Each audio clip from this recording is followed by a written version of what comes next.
Assalamualaikum warahmatullahi wabarakatuh. Shalom, Om Swastiastu, Namo Buddhaya dan salam kebajikan.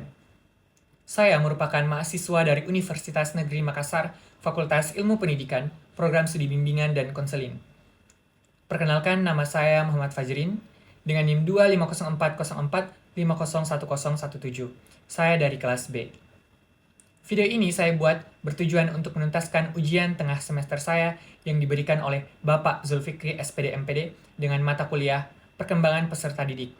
Saya akan memaparkan dua materi. Yang pertama ada kebutuhan layanan BK bagi perkembangan peserta didik. Yang kedua ada kecerdasan emosi. Langsung saja, mari kita simak.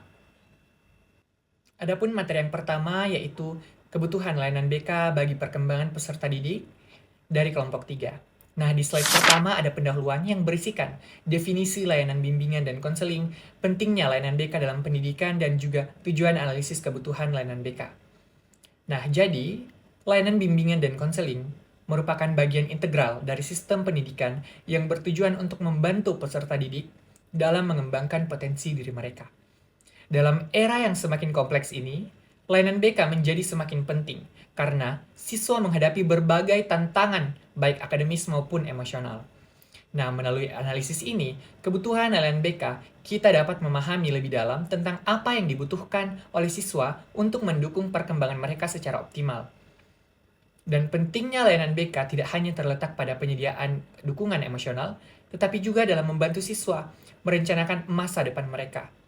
Nah, dengan adanya layanan ini, siswa dapat dibekali dengan keterampilan yang diperlukan untuk menghadapi tantangan di dunia pendidikan dan kehidupan sehari-hari. Oleh karena itu, analisis kebutuhan layanan BK menjadi langkah awal yang krusial untuk merancang program yang efektif dan juga relevan. Adapun tujuan dari analisis ini adalah untuk mengidentifikasi kebutuhan spesifik siswa serta tantangan yang mereka hadapi. Nah, dengan informasi ini, kita dapat mengembangkan layanan BK yang sesuai, yang tidak hanya mendukung perkembangan akademis, tetapi juga sosial dan emosional siswa.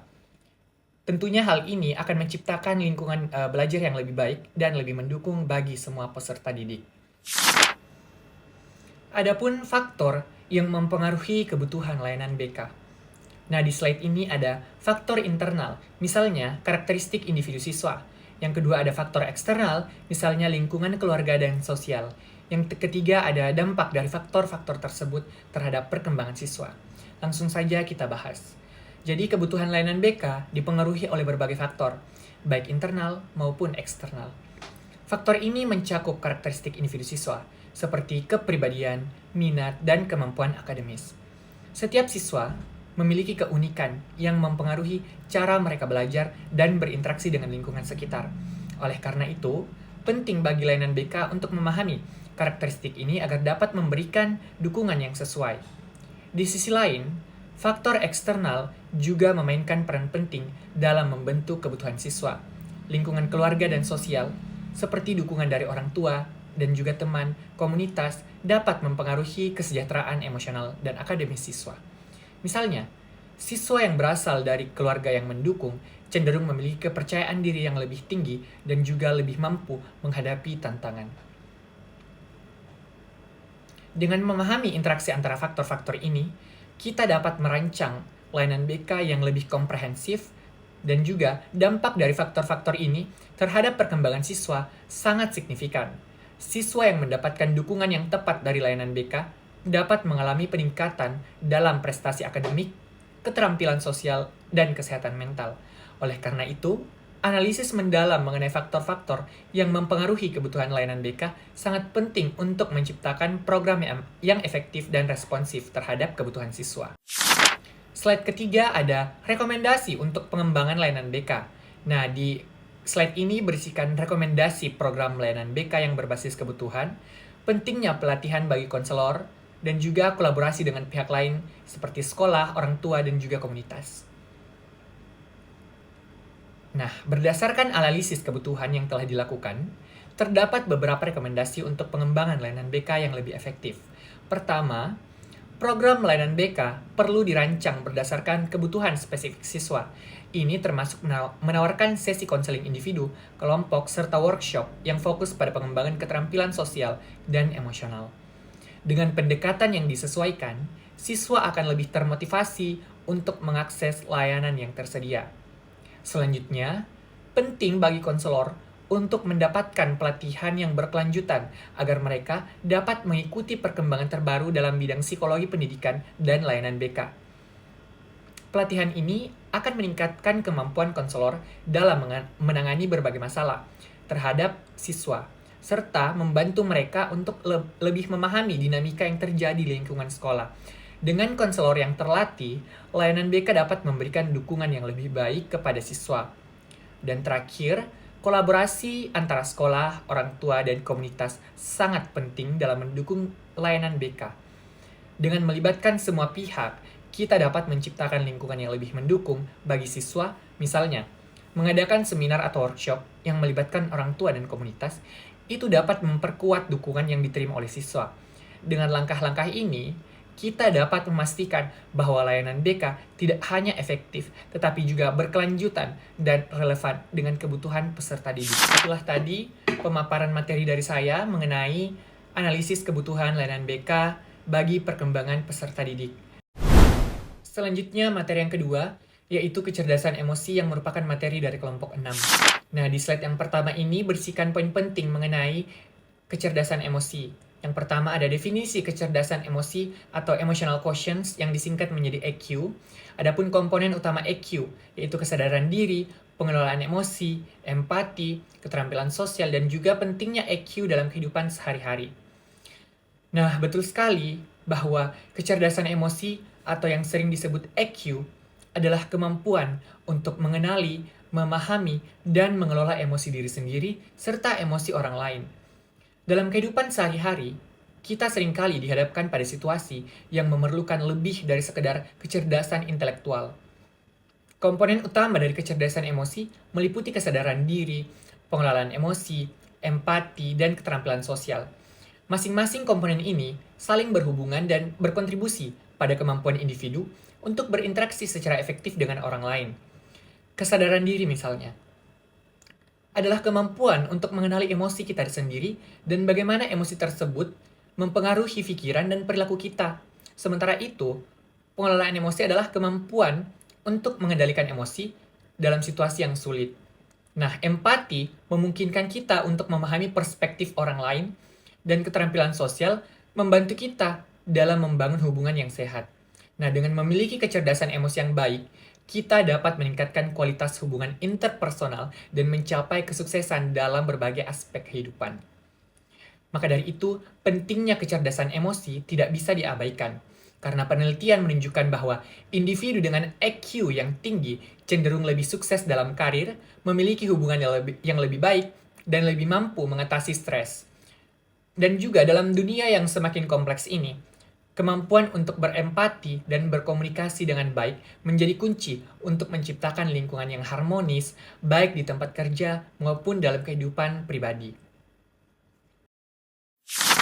Nah, di slide 2 ada manfaat kecerdasan emosi, yaitu meningkatkan hubungan interpersonal, meningkatkan kinerja di tempat kerja, mengurangi stres dan kecemasan, dan juga meningkatkan kesehatan mental.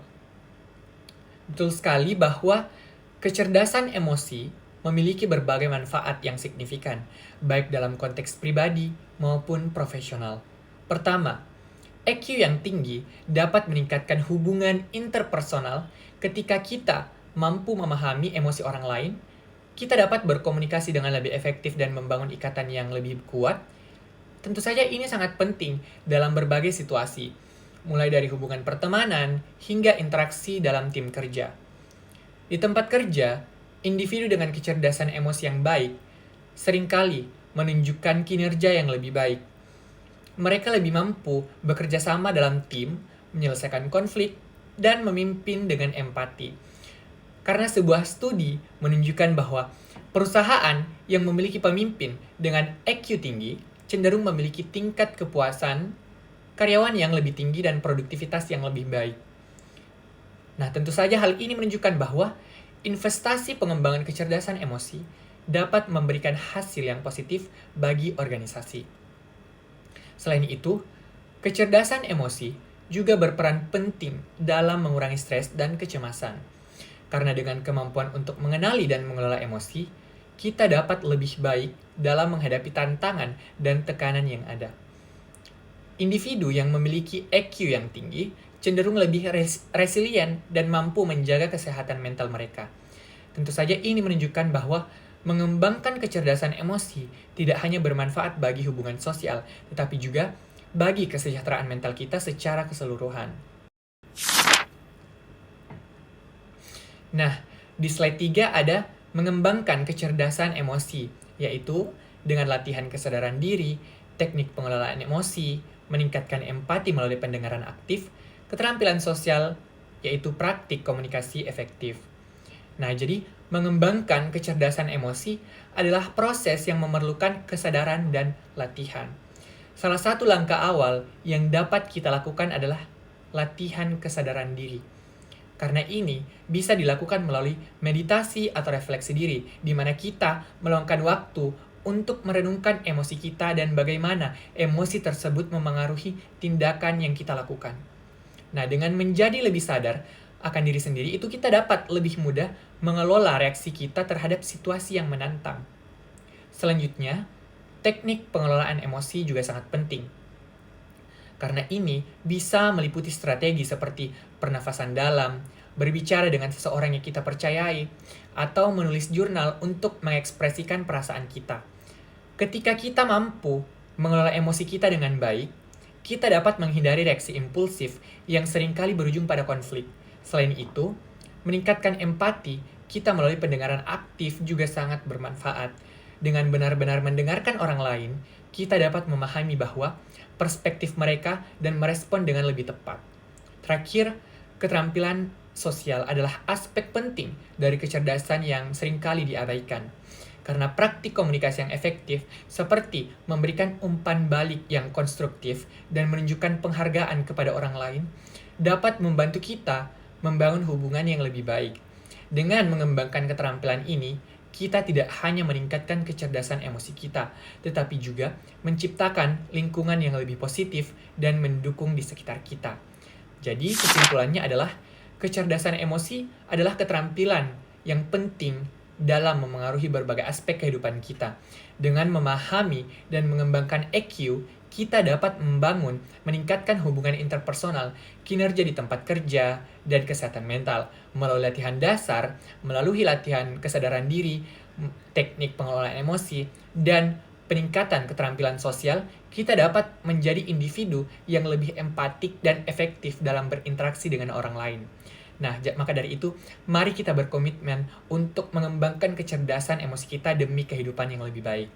Itu saja materi yang saya paparkan dari kelompok 2. Nah, itulah tadi pemaparan materi yang saya bawakan. Yang pertama ada kebutuhan layanan BK bagi perkembangan peserta didik dan juga kecerdasan emosi. Sekian pemaparan materi dari saya. Saya ucapkan wabillahi taufiq wal hidayah. Wassalamualaikum warahmatullahi wabarakatuh.